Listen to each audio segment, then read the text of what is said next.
right,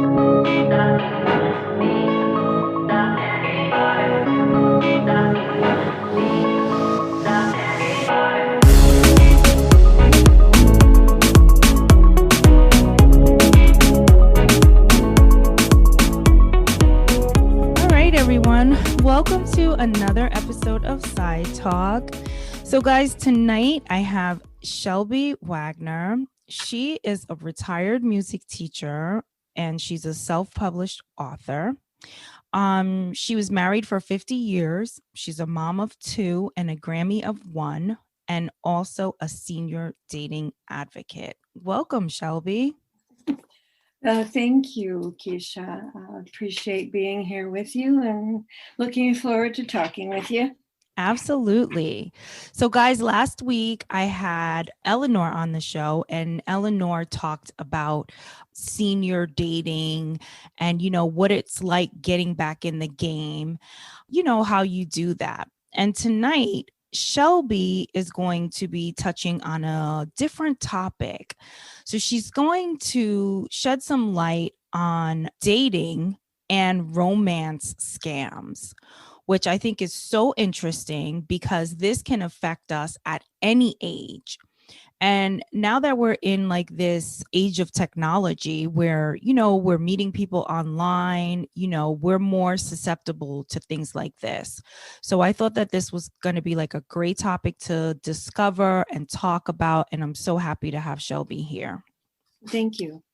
So Shelby is the author of a book called Learning to Dance in the Rain, Surviving Grief, Internet Dating, and Romance Scam. So we're going to have her share a little bit of what she touches on in the book. So the first thing I'd like for you to share with us, Shelby, is tell us about the love you have experienced in your life and what you shared in your book about love. And this can just be high level. It can be like one thing that you want to specifically talk about tonight on the podcast, but, share your greatest experience in love and, what you shared in your book. Well, my book is divided into 4 parts. And the first part is the loss of my husband about 4 days before he died. We were planning our 50th wedding anniversary.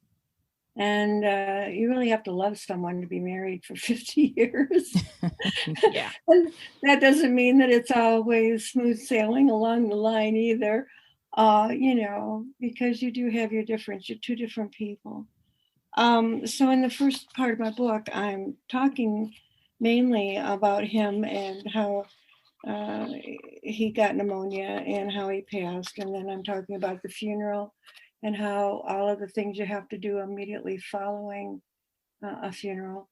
And then the second part gets into discussing what it is that you want to do with the rest of your life. I mean, I felt like I was catapulted into the unknown. I mean, I'd been with this man for 50 years, the love of my life, raised 2 children with him. And all of a sudden, he was gone.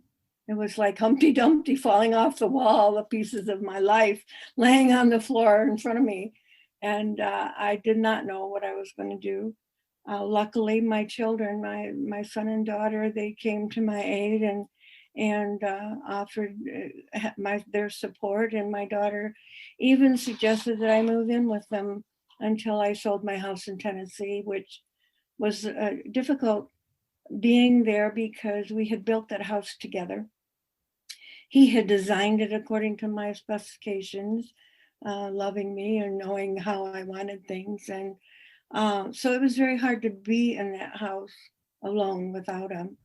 And so and I had never been alone because my parents, I stayed home and went to college living at home. And then I lived at home. My dad says, "You're not leaving my home until you get married and move into your husband's home."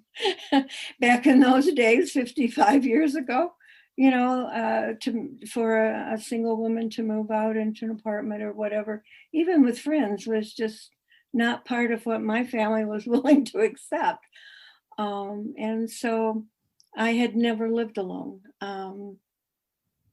So all of a sudden I am alone, and I'm out in the country. I had a beautiful new roundhouse that we had built together on the mountaintop in Smoky Mountains.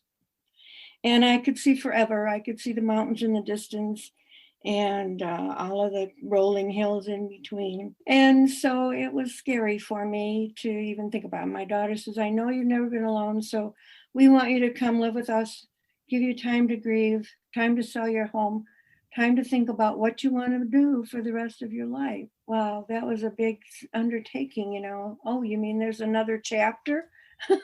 I wanted to die too. I thought, why, God, why did you not take me to? I don't know. And I was angry with my husband for leaving me alone to deal with all of this, and with God for a while there. And it was heartbreaking and devastating for anyone to lose a loved one, no matter how long they've been together, no matter, you know, how, whether it was divorce or whether it was through death or just plain walking away. It's very difficult. And in some ways, I think divorce is even more difficult because that person has rejected you and chosen to leave you, whereas in a, you know, in a death, they had no choice. So I decided about 8 months after losing my husband and living with my daughter that I sold my house. I thought, I want to, I don't want to live alone the rest of my life. Eating out was very, very hard to do by myself.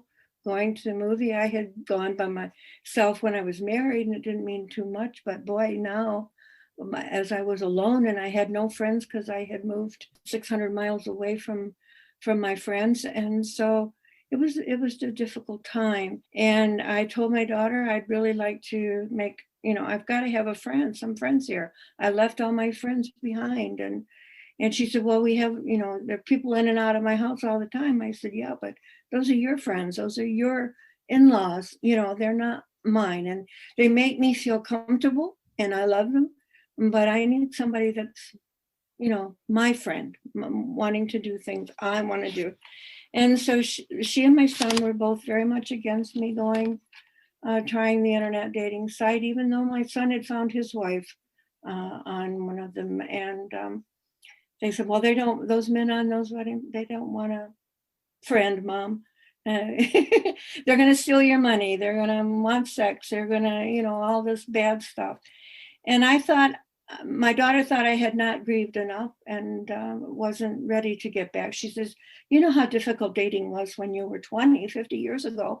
You know, it's even worse nowadays. And I thought I was up to it, but apparently I wasn't, because I did, well, when I first signed up for a dating site, I thought I was the darling of the internet because so many men were messaging me that, oh, gee, you're beautiful and I love your profile and we want, you know, we want to get to know you better and blah, blah, blah. And I didn't know at the time that most of those messages were from scammers who were, you know, they were realizing that I was a widow, and they target in on widows and widowers too, and single people who are lonely and vulnerable. And so, yeah, I did get scammed, and I had a lot of chances to get scammed by others that I chose not to. But the one that caught me off guard, or not really off guard, but got to me, was realizing that he knew I was a Christian and took advantage of my Christian upbringing and the fact that you take, you know, you give to those in need and help those uh, that need help. And he was stranded in China, and money had been stolen, and his passports had been confiscated by the police, and he was starving to death. I figured he was probably a scammer. I mean, he had all the red signs that I didn't know then, that I learned in the next year and a half. But I had that one smidgen of thought, if he's really dying in China because he's starving to death, then I'm going to help him. So I sent him some money, not as much as he wanted. And then that was the problem, because he wanted more. And I don't know if you want me to get into that right now, but I So, decided somewhere along the line that I wanted to find love and romance. I didn't okay. want to be alone for the rest of my life, and I didn't want just a friend. All right. So, all right, let's back up a little bit. So, I asked you about love and, to tell us a little bit about the greatest experience of love in your life. And I guess that would have been what you had with your husband, right? Because you guys were married for 50 years, you were in a loving marriage. Um, and then suddenly he passes away, and now you're going through the rest of your life, on your own, right? Right. In that second part of my book, I deal with one of my chapters is what is love, and what is falling in love, what is in love, what is attraction, and all of that. And love, it says, is defined as a profoundly tender, passionate affection for another person, a feeling of warm personal attachment, as for a parent, a child, a friend, or someone that you love. And being in love with someone is also a definition. A friend and I just had a discussion about the difference between in being in love with somebody and loving them. And it was quite an interesting thing. I tried to find a definition of the phrase being in love, but in love is always followed by the preposition with, whereas I love you, I love him, I love my husband. It doesn't have that preposition in there. So it's, to me, being in love with someone means that they're also in love with you. And that's kind of, one of my women friends says, well, being in love is how you feel for your husband or the one you marry. And loving someone is like your children, the feeling that you have for children. I think the Greeks were very astute to have the, I think it is 7 different words that mean love. And they describe, when they said eros, you knew that was sexual love or passionate love, the one for the one that you're going to marry. And then there's the philia, whatever, for your brotherly love or for your friends, or and then the parent love. Each one has a different word, and for people in the United that speak English, love means so many different things and can be misunderstood so much. Yeah, Uh, absolutely. Yeah, that's really an interesting topic. Being in love and just loving. So, mhm. yeah. um, I yeah, I kind of ended that chapter with some people are always say, well, how do I know if he loves me? Or how do I know if she loves, she's really in love with me. She says she is, but is she really? And how do I know if I'm in love with that person for sure? So there are 2 pages, 3 pages of texts and bulleted things that tell you, all right, you're in love with him if you really want your friends and your family to like him. If you celebrate his triumphs or her triumphs, even though maybe you yourself are failing at the moment, but you appreciate that the one you love is having success. You definitely like the person and they like you. You really miss them when you're not together. You're not jealous of that love. Or you may be a little bit envious or whatever, but you're not suspiciously. It doesn't get into the possessiveness kind of, controlling love. It's like in parentheses, the definition of Corinthians, I believe it is, that love is patient and kind, and doesn't envy, it doesn't boast, is not proud, doesn't dishonor others, it keeps no record of wrongdoing. It always protects and always trusts, always hopes, and always perseveres. I think when it comes down to it, if you really want to know if you love him, can you follow that First Corinthians chapter 3, verse 4 through 7, and really feel that way about somebody. Yeah. So the next thing I wanted to move on to was loss, but I think you covered that in the beginning. You talked about loss first, actually. You talked about losing your husband and how that affected you, and just not, not being prepared for it, and just how it disrupted your entire life.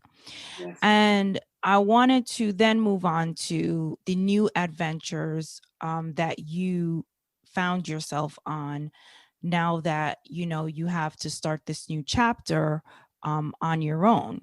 So the first thing you talked about was wanting to find some companionship, living with your daughter in a new town, and wanting to go online and test things out, and your kids being a little hesitant about allowing you to do that because of the dangers that are out there. Right. So when you went online, were you looking specifically for like male companionship, or I don't even know if there's a website where you can find people to like hang out with when you are a certain age, or just Well, period? I think there are meetup groups Okay. where you can meet other people that have same interests as you are. For example, if you play pinochle, you can find other groups that are playing pinochle and kind of join that way. I know my brother and sister-in-law out in Colorado, that's in Texas, they had met some people for that purpose. I'm not familiar with any others. Most of the dating sites are what they say, dating sites. You do have um, um, people that hack these dating sites. One time I went on one of them and I had all women had checked on me, and my picture was a man. My Oh my profile hadn't been goodness. changed, but my picture had been changed to a man, and I had all women. And I immediately contacted the company, and they immediately changed it. It was a hacker that had changed everything. But a few times would be checking through the pictures, and there would be a picture of a woman. And I Mm. often wondered, I think that happened 2 or 3 times. I often wondered if they forgot when they were setting up their profile, if they made the mistake, because it says, I'm a woman looking for a man, or I'm a man looking for a woman. And if you click the wrong one, Right. then that could happen. Or I didn't know, maybe perhaps they were, looking for the same sex friend. I Right. don't know what they were, but I Yeah. said, oh dear. Me. So was your first experience with meeting someone and actually engaging in conversation, was that person a scammer? The very first person that I kind of liked, I was, I thought maybe that we might meet, and then about 3 days into the chat, I decided to run a background check on him, Mm-hmm. and the background check looked pretty much like he told me. He lived in Northern Ohio, and so on. And I was about ready to click out of it, thinking, okay, this guy is okay. Mm-hmm. And then something caught my eye, and I went back and looked, and there were three women's names and their ages. And showing that they were very much alive. Well, he had told me his two daughters, who were named these two of these names, and his wife, who was the third name, they had died many years ago. The daughters had been young children, like 10 or 12, and here they are shown on the background check at 60 and 63. Oh my gosh. And the woman that he said was his mother was 90 something. So I thought, this darn guy, this. Right. Yeah. So it took a while. The first guy, if you're interested in finding out, my very first date was quite a, I was terrified, and of course, I fixed myself up as nicely as I could. I looked pretty darn good, and I was really nervous driving. I was meeting him a half an hour away to a restaurant that was halfway between him and me.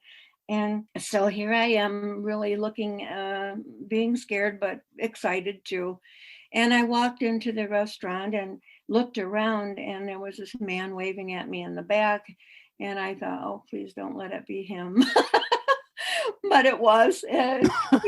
He had a beard down to his chest, and and it was scraggly and needing trim, not neatly trimmed at all. And then he had all this hair that was sticking out all over his head. It must have been, oh, it was a lot longer than my hair. Oh And my. he looked like he hadn't combed it in a while. But he was waving at me and grinning, so I knew that was him. So I said, well, Shelby, you got yourself into it. You're going to go and you're going to have a good time.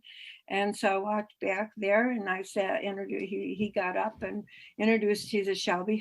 He recognized me right away. Of course, I never recognize any of the men when I see them from their pictures, but they always seem to recognize me. And so anyway, we sat down and we talked for quite a long time, and then we had our meal, and I had a really good time. And we had a lot in common, and his shirt, I noticed, had not been ironed, and I don't know how long. I said, well, there were two things against him. One is that he reminded me of what my husband might have been looked like if I had married him and taken care of him all. Right. And the other thing was he was very much like him in a lot of ways, and he just reminded me of my husband. I thought, well, that's not a good sign at all.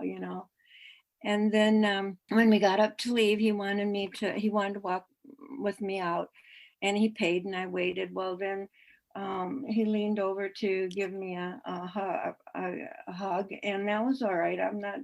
I'm a hugger. But when he went for a kiss, and I turned my face so that it was a kiss on the cheek, and that wasn't too bad. That was a little bit worse, But then when his hand reached up and touched my breast, I just about. Oh my gosh, are you kidding me? No, I'm not kidding you. And so I hurried up and got myself out of there, got myself in the car and started to go, and I cried, and I thought, oh my gosh, I can't do this. I don't know. Whatever made me think that I could do this. And so that was quite a traumatic experience. And then, but you know what? I dated over 50 men in the next year and a half, and not one of them did what he did. That is so crazy. I can't believe older men are doing things like that. Oh my, you would be surprised. You would actually be surprised. Oh I my. got one of the disadvantages of the internet I discovered is the pictures that they can send you, and for some reason they really think that a woman wants to see their private parts. Oh I've my got a whole bunch gosh. of, Older guys are sending D pics. yep. Oh my gosh. I really cannot believe that. That is shocking to me.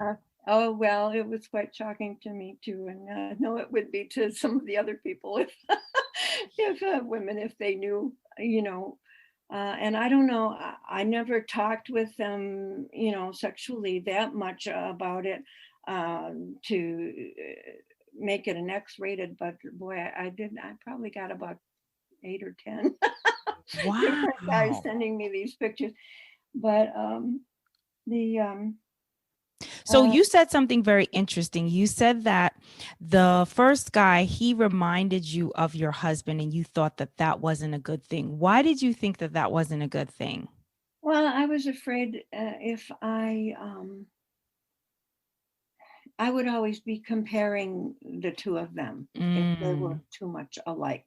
right. And, I didn't think it would be a very good idea to mistake and call him the wrong name, for example. I mean, I didn't think I would want to be called the name of the first wife Yeah, that's in my so true. relationship. But, I met Bill about 2 years ago. Hmm. And we talked one day. We had a lot of fun flirting back and forth. He was from Indianapolis. And then he went off the dating sites.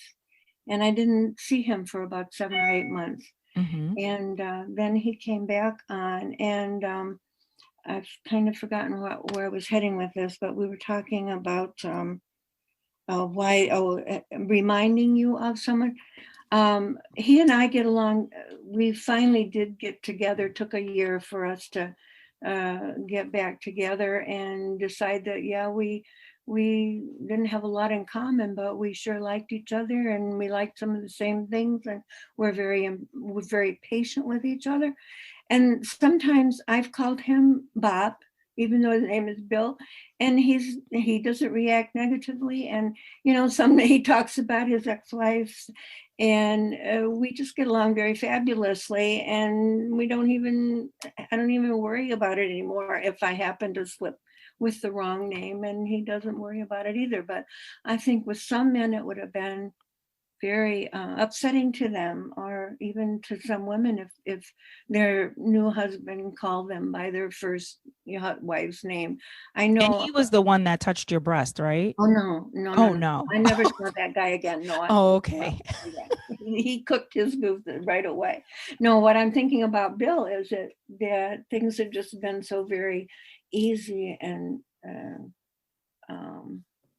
even though we're very different, very different people, we haven't had raised voices or argued about anything.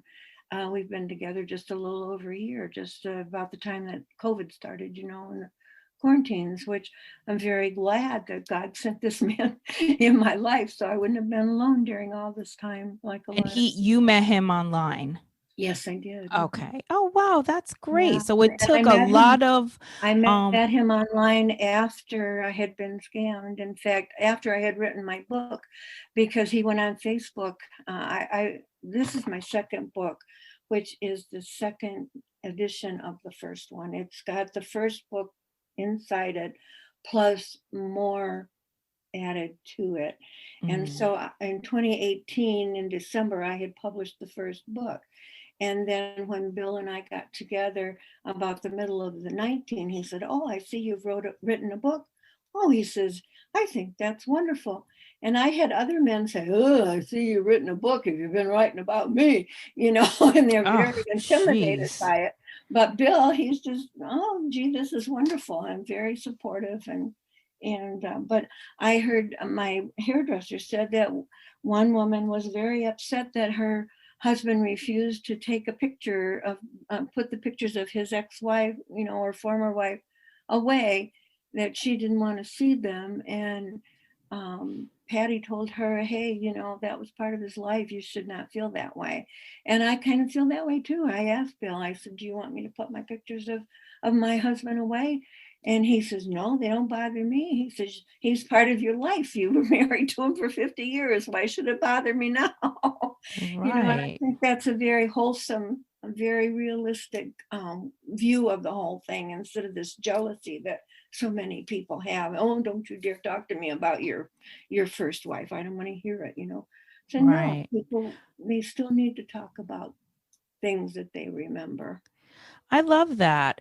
So let me ask you, now that you guys been dating, what are your plans? Are you guys living together? Do you plan on moving in together? Is marriage something that you talk about? Like, where do you think this is going? Well, I can tell you. My daughter said to me when I first started this whole thing, and she said, "Well, I'd rather you live together than get married again." Yeah. And I was there. That was kind of strange, because I had taught her, you don't have sex until you're married, and as far as I know, she didn't. And so here she is telling me it's okay. She says, "Mom, you're 76, 77. What difference does it make anymore?" Yeah. And I had a lot of thinking to do, because there's a lot of, I had one good friend that she said, "Oh yeah, you got to get married again." Well, the first year, that's what I was thinking. I was going to get married again. Well, then a friend of mine got engaged. We were in the dancing classes together, which is where my book's title came from, as I learned to dance as I navigated my grief, and a line dance and so on. Anyway, she says, "Shelby, I just learned that if a couple is married, and one of them has to go in the nursing home, then all of that combined income is considered your income, and it goes to provide the nursing care in the nursing home for that first person. And if the second one then has to go in the nursing home, there's no money left for them. And I thought, really? And she says, if you're not married, then your money is yours and his money is his, and they don't even think about combining them. And I thought, well, if you're wealthy, I guess it doesn't matter. If you get married, okay, because you both can afford whatever. But when you're struggling just with Social Security and pensions, and both of you have you have what's yours and what's his. Um, uh, anyway, Bill and I decided now we're living together. We're not getting married, and I'm okay with it. I wouldn't have been that way 3 years ago, but you. And I went to an attorney to find out if that was true, and he says yes. Yeah, And I kind of agree with your daughter. I think at this stage in your life, yeah, you did it right the first time, and now you're at a different chapter, and it's okay. So I think if it works and you guys are happy, like that's fantastic. I just think it can't get any better than what it is already. Right. Well, That's unless our health was a little bit better. of course, right? That could That always would be help. better. But you know, uh, I said to something, I said, have you seen these men who are 75, 80 years old? They don't look like Rock Hudson anymore. Yeah. Yeah, But definitely. you find someone that you're compatible with, that you can share interests and so on. And my Bill's daughter, they said, asked him a few months ago, well, how's this relationship going? And he says, well, it's really nice to be with someone who is positive and happy all the time, because as the daughter knew, and he knew that he had not been in that kind of a relationship before. Mm, Usually they were moody or depressed or yeah. bipolar or whatever. And so he's Well, a different kind of woman than what he's used to, but he seems that's to be very great. happy, and I'm very happy too. Oh, yes. I love that he has gotten a breath of fresh air in his life as well. He was on the dating site for about 6 years. Wow. 7, yeah, off and on. And the last 3 women that his wife, he was married for 41 years, I believe, and his wife one day said, I don't want to be married anymore. So he was kind of crushed with that. Well, then he met he's had 3 other relationships. He married one of them, and she died from a heart attack. And then he's had 2 other girlfriends, and both of them died. So Wow. finally, he's come to me, and okay, well, Right. how Let's long is keep this it for? going, Shelby. Let's We're not going there. So right. this is my Don't next chapter, and I said, well, we're doing very well. And his daughter's been living in his house in Indianapolis, and she just bought a house they're fixing up. And so we said, okay, we're gonna live in my house. We're gonna sell my house and live in his house.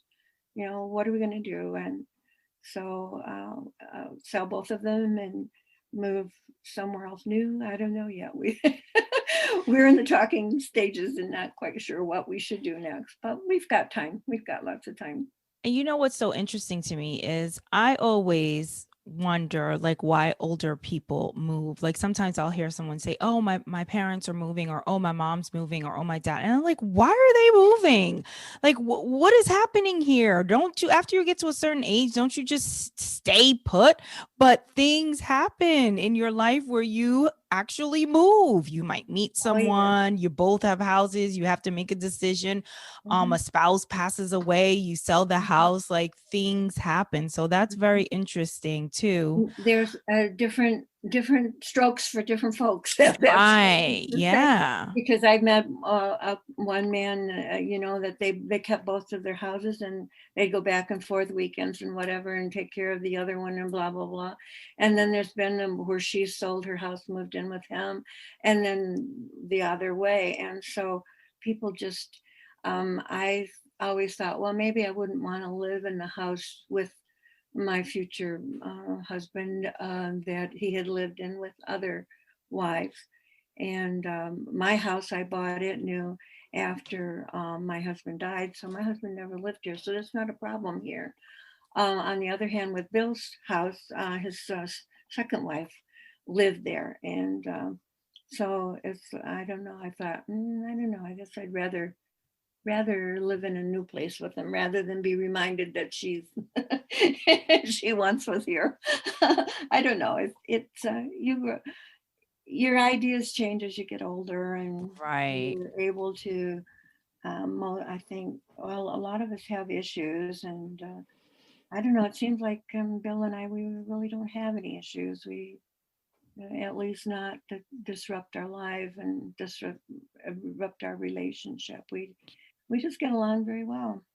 That's amazing. It is very amazing. It And now, is. like Eleanor, I know Eleanor quite well, and I don't know if she mentioned, but her friend kept his place, and she has hers, and Yeah, yeah, she did say that. She talked about being, living separate and loving it, So uh-huh, like you said, different strokes for different folks. right.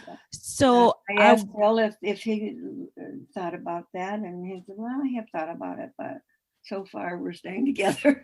right. So let's go back a little and talk about the scamming. So how many times have you actually been scammed online? I hope it was just once. Well, only one that I sent money to. Um, but I've had about 350 requests for money. Oh my Yes, gosh, are you that's roughly. kidding me? No, I'm not. Back 2 years ago, I read that at every single minute of every single day, there are 25,000 scammers talking to a possible victim. And now this is 2 years later. I assume that's much larger than that. So um, it's very prevalent. It's the costliest. Romance scammers are the costliest scam ever reported to the Federal Trade Commission. And there's, I don't know, seen lots of statistics with different reports of how much money was lost, and I was saying the figure, but I think I'm accurate in saying that over $1 billion has been lost in the last 5 years by singles and seniors to these romance scammers. And I'm wondering, these guys are so obvious. I really don't understand how someone can get, let's put it, you can't understand unless you've been there. Um, I, that's why I doubled the size of my first book to include the letters, email letters that I received from these scammers to show how they uh, encourage you, how they compliment you, how they make you feel so good with their words, and and you start dreaming about a future. And in the beginning, when you don't know any better, you believe these people, and you fall for them. And so I thought I'm going to include the red flags. I have 38 red flags in there that tell you some of them, if they ask for money, there's no other flag you need. That means it's a scammer. So hang up, stop talking to them, block them, whatever. And because they're only going to make you feel bad, because it goes from being all this support and everything to all this negative. Well, you're no Christian. You don't practice what you preach. You don't help the poor. As a no, I help the poor, but I don't help liars and cheats, which is what you are. you know Wow. that's the way it is. And so the scammer, I said, did I say he got to me because he knew I was a Christian? And it was like I'd missionaries I'd heard in foreign countries who were arrested and put in prison and never released, or they were killed, and I that was preying on my mind. And so when he said to be alone, as soon as I get home, I'll put the money back to you, and so on. And he promised I'd have it within 3 weeks, because I told him I was closing on my house, and that was part of my down payment. And oh, I'll get it back to you. Well, baloney. when I went to the state, my daughter, I wasn't going to tell anybody. I was so upset about the whole thing. But I ended up telling my daughter. I was so convinced this man was starving to death that I asked my daughter if they would help him. And that's when that's how vested a person gets in this communication with this person. I didn't love him. I wasn't falling in love with him. I had no, but he was a fellow member of the human race who was starving. And when I told her what was going on, oh my God, Mom, you have been scammed. And she took me to the state police and we reported it, and took me to the bank and all this, and um, to help me. And I even got grounded. She wouldn't let me on the internet. I was living with her, so she wouldn't let me on the internet for 2 weeks.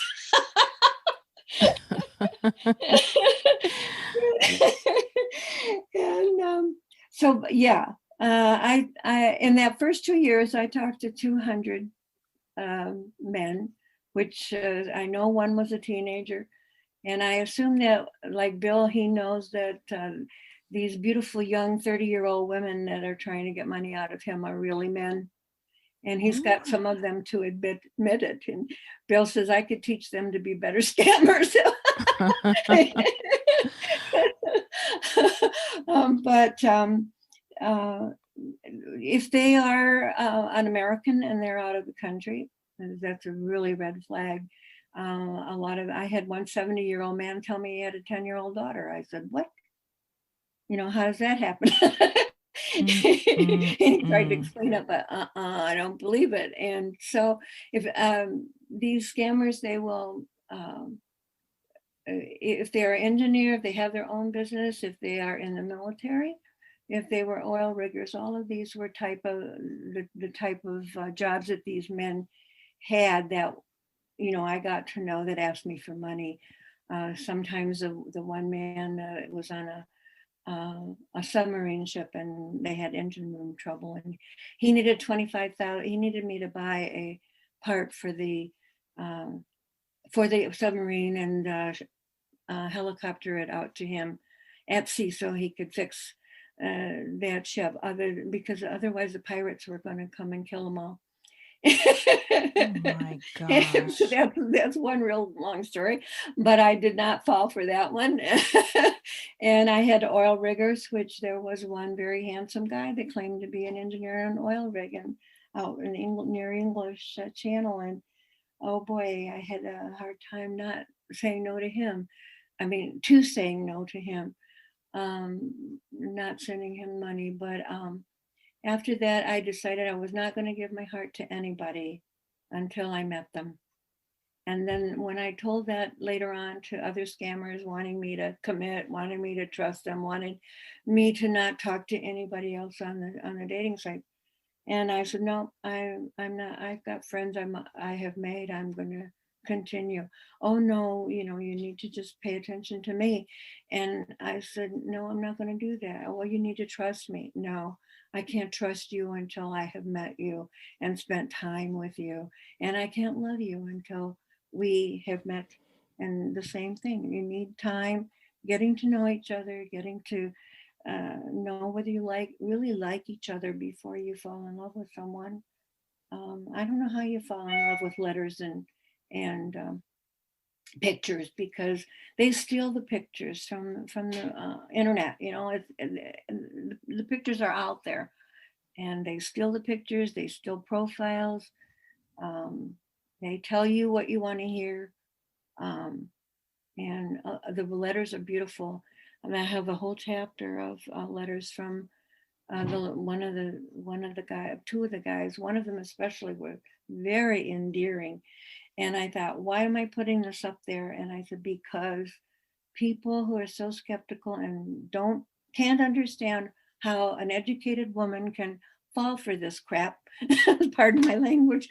Well, if they read those letters that this guy sent me, who wouldn't want to get letters like that in the Right. I mean. So I think that if it seems too good to be true, it probably is. If you have someone that's never wanting to actually meet you in person, Yes, it's probably a scammer. If someone asks you for definitely. anything, to send them anything, it's definitely a scam. Do not send them money. Do not tell them you're. This one guy wanted to know my bank number, my bank account, so he could put some money in it. I said, no way. What do you mean you don't trust me? No, I do not trust you. I don't know you, and you're not Right. getting that information from me. So keep your financial information to yourself, and maybe someone that you trust, like an attorney, maybe your son or your daughter. They need to know where your affairs are, so they don't worry about you so much, and know that your money is protected and so on. I have a website called learning to dance in the rain.org, and if there's a blog on there where I try to update it weekly, but I need to do better. And they can sign up, register their email address for me.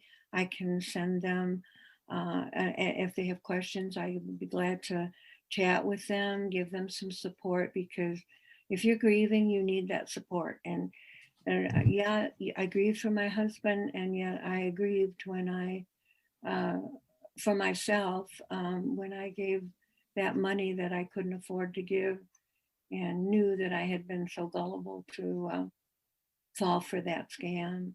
And I want other people to read my book, know how to have a successful dating experience.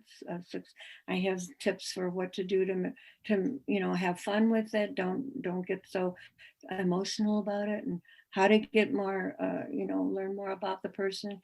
I give the tips on the recognizing of the red flags, and then the template letters and so on. So there's a lot of information in my book and that people need. And one woman who was a married woman, she said, well, it's got information in there that married people need to know too. So Yeah. that made me feel good too. Yeah, there's something that you shared with me on your sheet that I want you to share with the audience, and it's 6 things I wish I had known before my husband died. Oh. What are those six Well, things? thank you for asking me about that. Somebody asked me what was my favorite chapter in the whole book, and that particular chapter is my favorite. It's called Men and Women Are Wired Differently. And things that you learn about communicating with the opposite sex, everybody, the men. I say, well, will you help me with this? Because I don't understand how a man thinks on this subject. And the man would say, well, I don't understand how a woman can think on that subject either. So it goes both ways. But I read this, or I listened to this audio called Understanding Men by Carlos Cavallo. He's a dating specialist. And I picked out, I got his permission to pick out um, about 15 items that I thought were very, very helpful, that I wish I had known.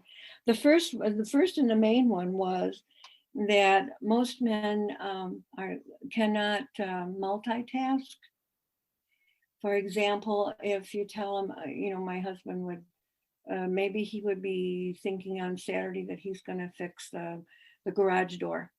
And then he gets out there and starts working on the garage door, but there's something missing, a spring or something that he doesn't have.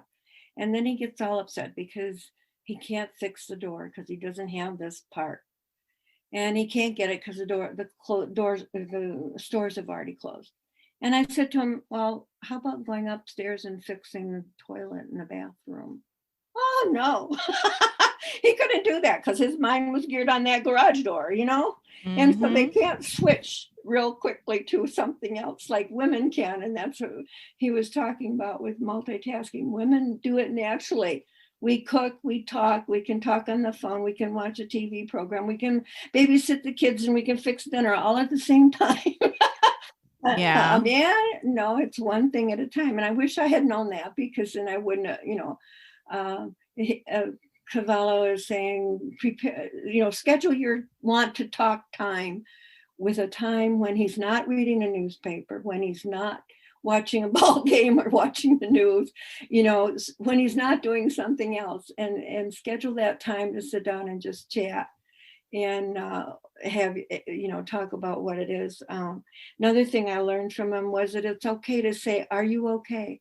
Instead of saying, "What's wrong? Why aren't you talking to me?" Or all these other things that women come out with. Just say, "Are you okay?" And they'll say, "Oh yeah," or they'll say, well, this is kind of about it. It's a good way to get them to open up a lot easier. So I wish I had known those two things. Back to the multitasking, my pastor did a sermon, and he has the computer screens up at the top that he's got pre-programmed stuff on it. And he says, this is what a man is. He was talking about the difference between men and women. And he says, this is a man. And up on the screen popped a waffle. And because a man is compartmentalized. That's just what I was saying. He was thinking about the garage door. He didn't want to think about the toilet stairs. They're compartmentalized. And a woman, he says, this is a woman, and she's a spaghetti with everything all mixed up together. Yeah. So it seemed kind of cute because he was supporting kind of what I had said in that article about it. So the main thing is that men can't. I've asked men about this, and most of them say, "Oh yes, I can." But I don't believe you can do 3 or 4 things at the same time like I can. But my son, he'll say, "Yeah, he's right on." He says, "I've got to have a few minutes when I get home from work to process my mind from the working environment to the home environment." And a lot of women don't understand that. And they start right away coming out with all these things. Oh yeah, this happened today and that happened today. And it's better to wait maybe half an hour, let him veg in front of the TV, let him read a little bit of his book, let him take a nap, let him do something, say hello to him and give him a hug and so on, but let him go and be alone for just a little while until he can make that switch back to home life, and your life will be a whole lot better. Men, another thing that's very important that I found, I wish I had known, is that men don't love the same way that women do. And if a woman, and I see this all the time, a woman doesn't think he loves her because he doesn't do X, Y, Z. And as Cavallo says, he can't do X, Y, Z because he's not a woman, he's a man. And they think differently, they love differently.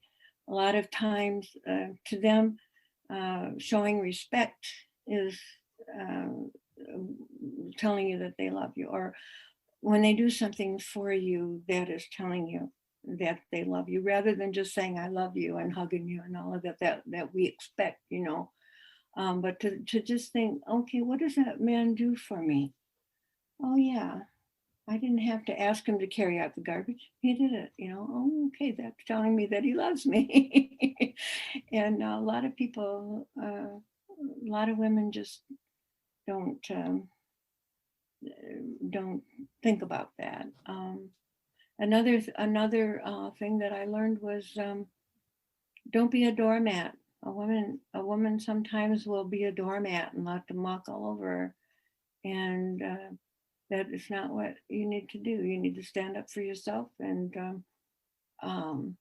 because otherwise they lose respect for you, and they go looking for someone else that they can respect instead of you. I don't know if that makes sense or not, if I said enough about it, but Absolutely. very interesting. Yeah. And I think that's a great one to end on. Like, that's really good. Yeah, we got to definitely stand up for ourselves. And I truly believe that.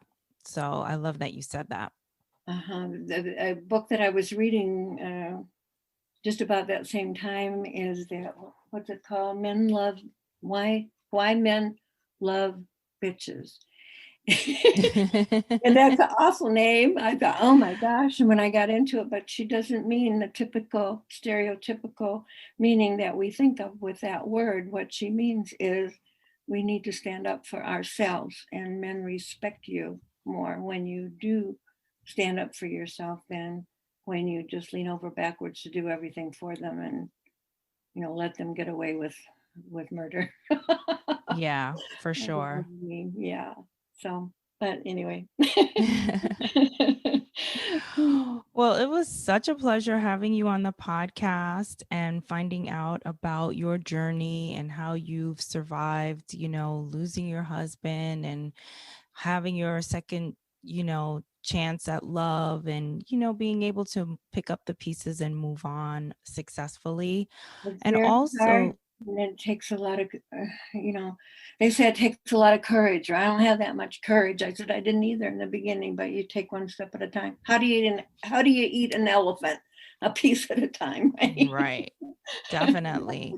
And then being a victim of, romance scamming and overcoming that as well. And then using your experiences to help teach other people how to, be cautious and not fall into the same traps that you fell into.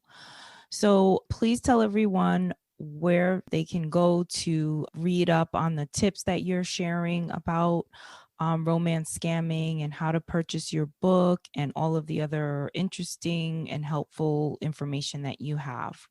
All right. My website is learningtodanceintherain.org. And on there, I have my scheduled events and where the people can listen to me. They can buy the book at almost all retailers where they sell books.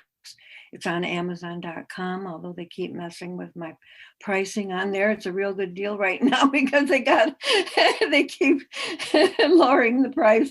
But Amazon, Barnes and Noble, Books a Million, any book retailer can order it from Ingram's and get it for you. It's very well worth it. Just make sure it's two, because the name of the book is Learning to Dance in the Rain 2, which means second edition, and then Surviving Grief, Internet Dating and Romance Scams. The first book doesn't have a number, and it's just Learning to Dance in the Rain, dealing with grief, online, moving on, and online dating. So I had to put a different subtitle in there. And I think it's more specific to what the book is about, surviving grief, internet dating, because oh, you mean you teach us how to survive internet dating? I said, yeah, how to be successful at it. And I also teach you how to avoid those darn scammers. So so I guess that's about it. Sign up for my with your email. I'd appreciate it. I'm doing a newsletter, and I will keep you apprised of what's going on. I'm on Facebook. I'm on Twitter. I'm on Instagram, Pinterest, LinkedIn, and a couple of new ones, BizFluence. I don't know if you know about that one. It's a new one. And even one called remotehub.com. So I'm just about everywhere. Congratulations on all your success. And I wish you continued success in your personal and professional life. And again, I really appreciate you stopping by and sharing these great points with us. Thank you so much.